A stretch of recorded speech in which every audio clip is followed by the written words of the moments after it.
नमस्कार, एक बार फिर आप सभी का स्वागत है। जम्मू कश्मीर में हम सब जानते हैं कि जो चुनावी शंखनाद था समाप्त हो चुका है। कल आखिरी चरण के मतदान भी पूर्ण समतापूर्ण संपन्न हो चुके हैं।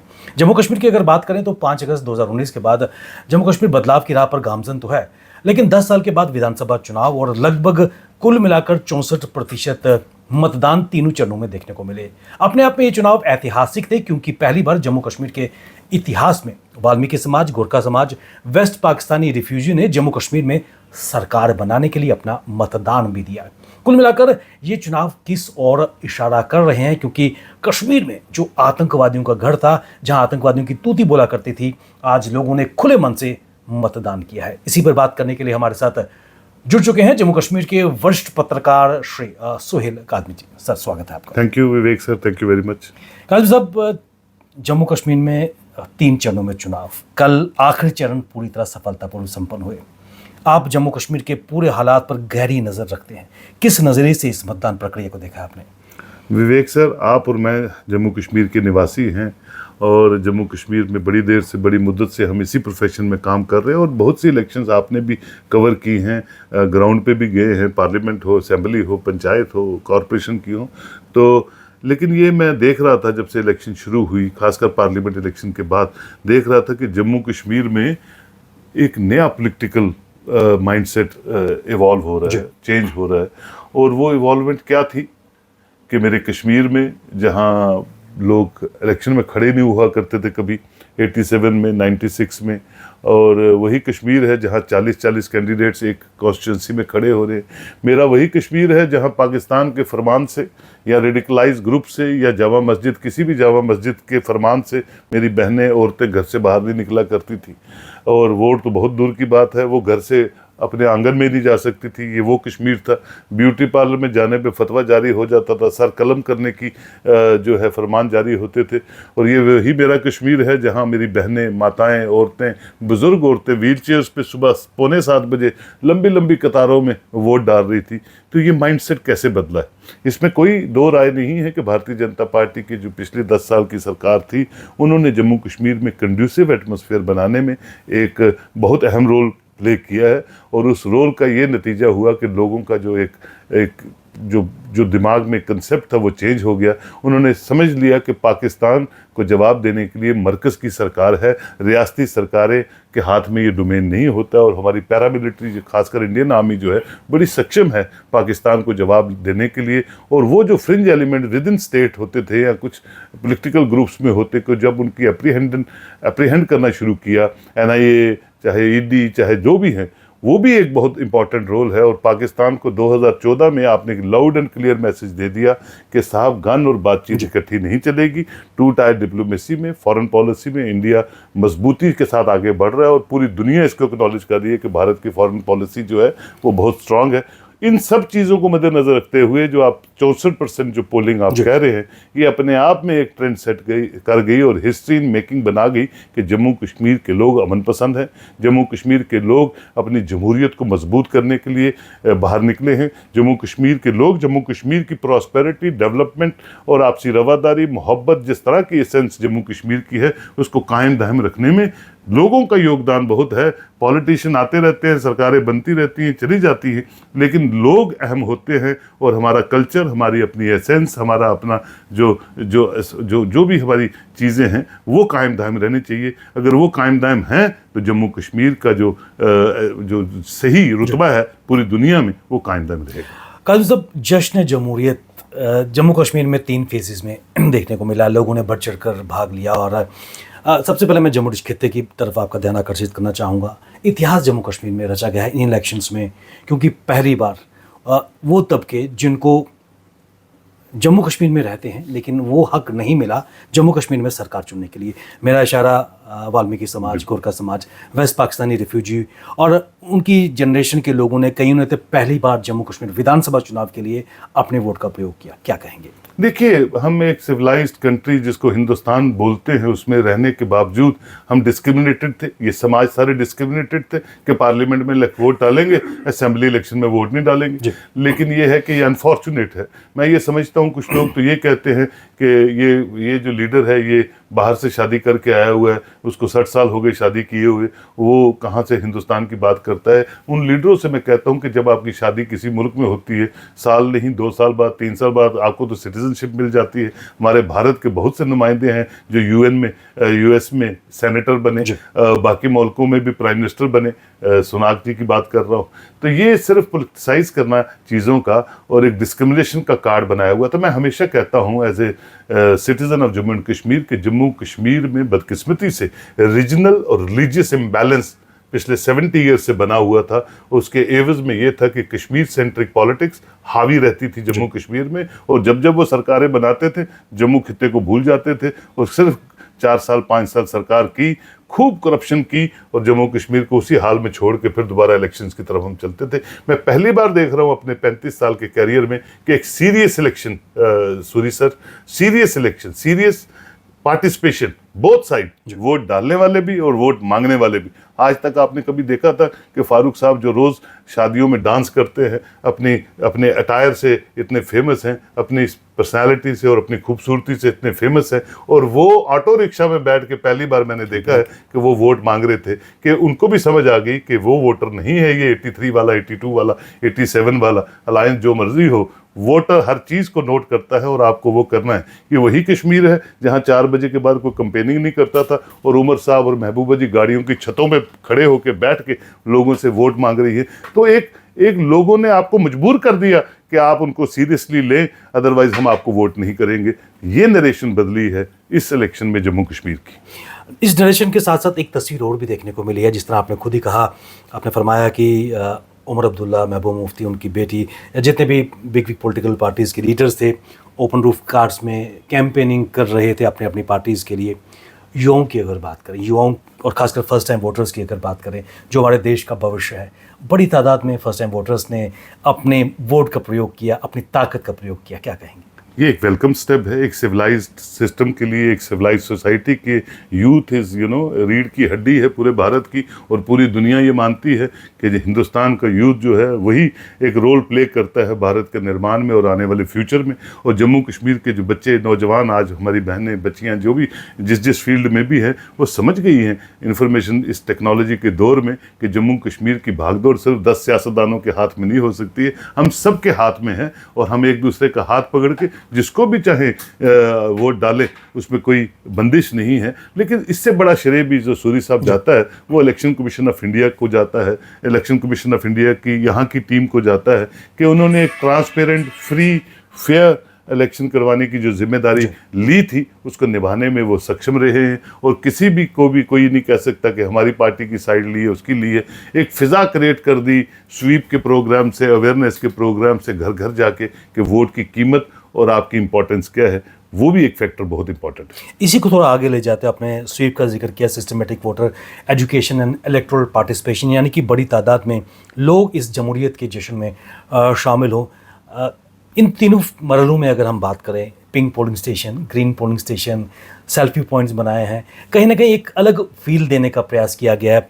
पर्सन विद डिसेबिलिटी, जो दिव्यांग वोटर्स हैं, उनके घर तक मतदान की प्रोसेस स्टार्ट की गई है, या फिर रैम्प्स और व्हील चेयर्स का प्रबंध किया गया है। एक उत्सव का माहौल हर पोलिंग स्टेशन पे नजर आ रहा है। मुझे तो ऐसा लग रहा था कि जैसे 31 दिसंबर को लोग पहले ही बुकिंग करवा लेते थे अपनी, कहाँ जाके आपका 31 मनाना है, या ईद का जश्न या दिवाली का जश्न, उससे भी ऊपर मुझे ये पर्व दिखा है। क्योंकि एक तो लंबा पर्व था, मतलब सियासत के हिसाब से तो छोटा था, 1-1.5 महीने का था, लेकिन उस पर्व में शमूलियत जो थी सारे कलर्स की थी, सारे रिलीजन्स की थी, सारी एज ग्रुप्स की थी, सारे आपके रेशियल जो टेक्सचर्स हैं उनकी थी।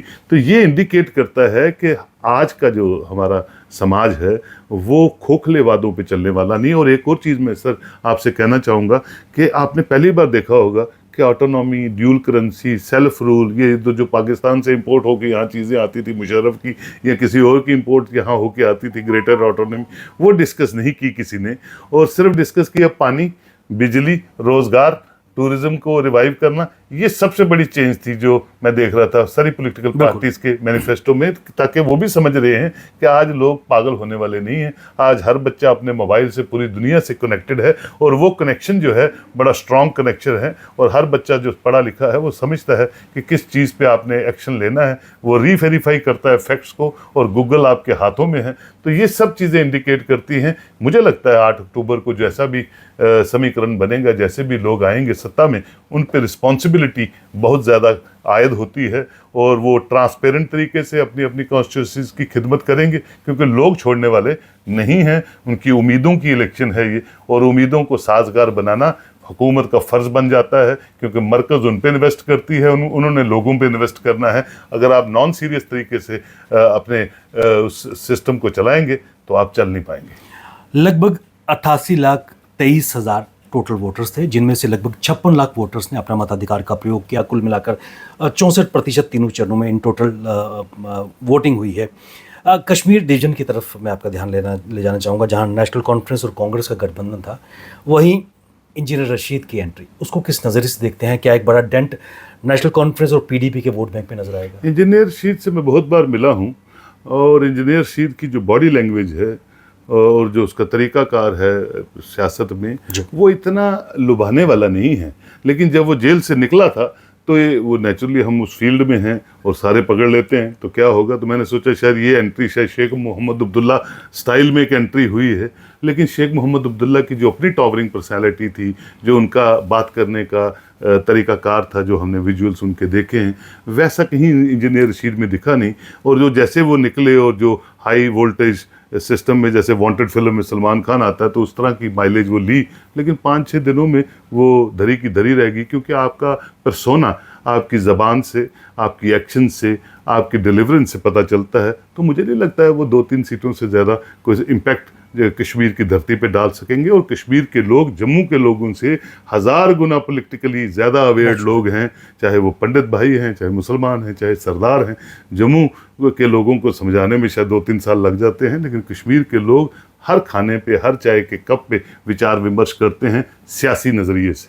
सियासत की आपने बात की, 1987 के बाद पहली बार लगभग 30 सालों में इन 3 चरणों में रिपोलिंग नहीं हुई। पूरी तरह शांति के तरीके से ये इलेक्शन संपन्न हुए। ऐसे में 1987 की अगर बात करें, जमात इस्लामी जो अलगाववाद की भाषा बोलती थी और कहीं ना कहीं कट्टरपंथी विचारधारा भी थी, लोकसभा इलेक्शंस के बाद एक तो उन्होंने अपील की थी उन पर बैन हटाया जाए ताकि वो इस लोकतंत्र के पर्व में भाग ले सकें, लेकिन वो बैन नहीं हटा। उनके 5 नेता आज़ाद उम्मीदवार के तौर पर चुनाव लड़ रहे हैं। कितनी बदलती हुई मानसिकता इस बदलते कश्मीर में नजर आई? देखिए, बहुत अच्छा है। जमहूरियत में मैंने 97-98 को देखा है कि कोशिश हुई मरकज़ की तरफ कि जितने भी मिलिटेंट्स थे वो जो सरेंडर कर चुके थे, एक सरेंडर पॉलिसी के तहत उन रेनिगेट्स को रिहेबिलिटेट करने की, और उस वक़्त कुकपरे साहब और वो जवेद शाह और बाबर जो थे उनको MLC बनाया गया। लेकिन ये पॉलिसीज़ आती है रिहेबिलिटेशन की, लेकिन मैं समझता हूँ एक कातिल जो है वो कातिल ही, उसको कातिल की नज़र से देखना चाहिए। ऐसा कोई भी एलिमेंट जो समाज में दहशत वहशत या किसी की ज़िंदगी लेता है, उसको उसी एंगल से देखना चाहिए। चलिए, वो इलेक्शन लड़ रहे हैं और कितने उनमें से जीतेंगे मैं नहीं जानता हूँ, लेकिन लोग समझदार हैं, लोग गंदी सियासत पे वोट करना छोड़ चुके हैं, और वो आपको आने वाले दिनों में रिजल्ट के दिन मिलेगा कि ये लोग जो हैं उतने कारगर साबित नहीं होंगे जितने कारगर साबित होने की हमें दिखाई दे रहा है। और इंजीनियर रशीद का मैजिक भी जो है वो 1-2 सीटों तक रहेगा, उसके आगे नहीं चलने वाला। आज़ाद साहब की अगर बात करें, डेमोक्रेटिक प्रोग्रेसिव आज़ाद पार्टी, और क्या आपको लगता है कि इन इलेक्शंस में जिस तरह आज़ाद साहब के पार्टीज़ के नेता, जो पार्टी के नेता थे, खड़े हुए थे, लेकिन उसके बाद आज़ाद साहब ने कैंपेनिंग विड्रॉ की, दोबारा फिर कैंपेनिंग में आए, जो एक परसेप्शन था, पर्सोना था आज़ाद साहब की स्टेचर का, वो कहीं ना कहीं डाइल्यूट होता नज़र आया इन इलेक्शंस में, कि वो अभी भी बरकरार है? देखिए, आज वो कांग्रेस में होते तो कांग्रेस के चीफ मिनिस्टर होते। मेरे बड़े भाई हैं और उनका बहुत बड़ा लंबा योगदान है हिंदुस्तान की सियासत में, जम्मू कश्मीर के नाम को रोशन करने में, सियासत में। अब उनका क्या डिसीज़न था किस तरह से वो इन चीज़ों को ले रहे थे कि उनको पार्टी बनानी पड़ी, मैं उस पर नहीं चर्चा करूँगा। लेकिन जिस तरह का वो कंपेनिंग कर रहे थे जम्मू कश्मीर के लोगों में, और मैं सारी रैलीज देख रहा था कि आज़ाद साहब की रैली में कहीं भी 10-20 हज़ार से लोग कम नहीं थे। तो मैं समझता हूँ अगर वो अपने दिल का मैसेज, जमहूरियत को मजबूत करने का मैसेज अगर वो हर सेगमेंट पे, हर डिस्ट्रिक्ट, हर तहसील पे वो देते रहे हैं, तो मैं समझता हूँ उन्होंने तो बहुत बड़ी इबादत की इस इलेक्शन में कि लोगों को मोटिवेट करना है कि बुलेट से काम बनने वाला नहीं है, बैलेट और दिल्ली की तरफ देख के ही जम्मू कश्मीर आगे चलेगा। तो आज़ाद साहब का अपना स्टेचर है, इंसान के पास एक ज़िंदगी होती है और उस ज़िंदगी में 50 साल उनको सक्रिय पॉलिटिक्स में हो गए और उस पॉलिटिक्स में उन्होंने बहुत से बड़े बड़े ओहदे देखे हैं। तो मैं समझता हूँ जो वो सर्विस जम्मू कश्मीर के लोगों की करना चाहते हैं अपनी अपनी डिलीवरेंस से, वो कर रहे हैं। और tomorrow you never know what is going to happen, but मैं दुआ करता हूँ कि ऐसा इंसान जो है वो हिंदुस्तान का वाइस प्रेसिडेंट बनना चाहिए, किसी रियासत का गवर्नर बनना चाहिए, ताकि जम्मू कश्मीर को अच्छी जो रिप्रेजेंटेशन है आज़ाद साहब के माध्यम से, हमारे पास नंबर्ड पॉलिटिशियन रह गए हैं तो उनमें से एक आज़ाद साहब भी है। और एक चीज़ मैं भी आपसे और भी जानना चाहूँगा, आज जम्मू कश्मीर के राजनीतिक जगत को एक आघात पहुँचा है। स्टालवर्ट पहाड़ी नेता मुश्ताक बुखारी साहब का देहांत हो गया है, किस तरीके से देखेंगे? मेरे बिल्कुल दिल के करीब थे, मेरे दोस्त थे, और मैं पुंछ से बिलोंग करता हूँ, वो सुरनकोट से थे, और पहाड़ी काज के साथ मैं भी उनके साथ जुड़ा हुआ था। बहुत सी उनकी कॉन्फ्रेंसेस को मैंने अटेंड किया है, बहुत सी जलसों में मैं उनके साथ गया हूँ। इंसान की भरपाई कर पाना तो बहुत मुश्किल है, लेकिन अगर कोई उनकी कॉन्स्टिट्यूंसी में, उनकी फैमिली में, उनकी आइडियालॉजी को आगे लेके चले, तो मैं समझता हूँ सबसे बड़ी खराज अक़ीदत यही होती है किसी इंसान को, ऐसे टॉवरिंग पर्सनालिटी को, कि उनके जो ख्यालात हैं उसको और प्रोपोगेट करने में उनके फैमिली मेम्बर्स, उनकी जो जिस भी पार्टी से वो बिलोंग करते हैं, उनकी पार्टी का कैडर, और ख़ासकर पीर पंचाल में जो उनका एक अपना वजूद है, उसको कायम दायम रखने में मुझे लगता है इन सबका रोल बनता है। और उससे बड़ी खराज अक़ीदत कोई नहीं होगी कि मुश्ताक बुखारी साहब जो चाहते थे पहाड़ियों को स्टेटस मिलना, वो उनको मिला, वो बीजेपी ज्वाइन की, और वो कैंडिडेट भी हैं। मैं दुआ करता हूं कि वो जीते उस कॉन्स्टिट्यूंसी से, और अगर फिर भाई उसकी इलेक्शन दोबारा करनी पड़ेगी तो उनकी फैमिली से कोई आए और वो टूर रिप्रेजेंटेटिव बने सुरनकोट असेंबली कॉन्स्टिट्यूंसी का। काजी साहब, बिल्कुल अंत में, ऐतिहासिक इलेक्शन जम्मू कश्मीर में 3 चरणों में हुए हैं, क्या आने वाले समय में इस विकास की गति और बदलता जम्मू कश्मीर नजर आएगा? मुझे लगता है पहले तो दुआ करते हैं हम दोनों भाई कि भगवान करे जो मैंडेट लोगों ने दिया है एक स्थिर सरकार बने। मैं तो चाहता हूं, दुआ करता हूं कि जो भी सरकार है, चाहे भारतीय जनता पार्टी कोई 40-50 सीटें मिल जाएं, वो स्थिर सरकार बना ले, जो मुश्किल है, मुमकिन नहीं है। लेकिन अगर कोलिशन में भी कोई सरकार आती है तो वो लाइक माइंडेड लोगों की आए, अच्छे दिल रखने वाले लोगों की आए, ह्यूमन वैल्यूज़ को अंडरस्टैंड करने वाले लोग असेंबलीज़ में बैठें, क्योंकि हमने बहुत खोया है, जम्मू कश्मीर की आवाम ने, जम्मू कश्मीर के लोगों ने। और ये इलेक्शन उम्मीदों की इलेक्शन का मैंडेट लोगों ने दिया है। उन उम्मीदों को, उन वाबस्तगियों को बिल्कुल कायम दायम रखने के लिए अच्छे लोग जम्मू कश्मीर की सत्ता को संभालें और जम्मू कश्मीर आगे चले, ये मेरी दुआ है। और ये मुझे लगता है एक सिविलाइज सिस्टम को सिविलाइज तरीके से आगे चलने में, और जम्मू कश्मीर के लोग प्रॉस्पेरिटी पे वोट कर रहे हैं, डेवलपमेंट पे वोट कर रहे हैं। पाकिस्तान को कोई वोट नहीं कर रहा है। पाकिस्तान मरकज़ देखे और उनके काम करने के तरीक़ों को देखें। जम्मू कश्मीर हॉस्पिटैलिटी में नंबर 1 है, आपसी रवादारी में नंबर 1 है, वो कायम दायम रहे। उसके लिए सरकार जो भी चुनी जाएगी उनका भी हक बनता है जम्मू कश्मीर के लोगों के एस्पायरेशंस को पे पूरा खरा उतरना। यही मैं कहना चाहूँगा।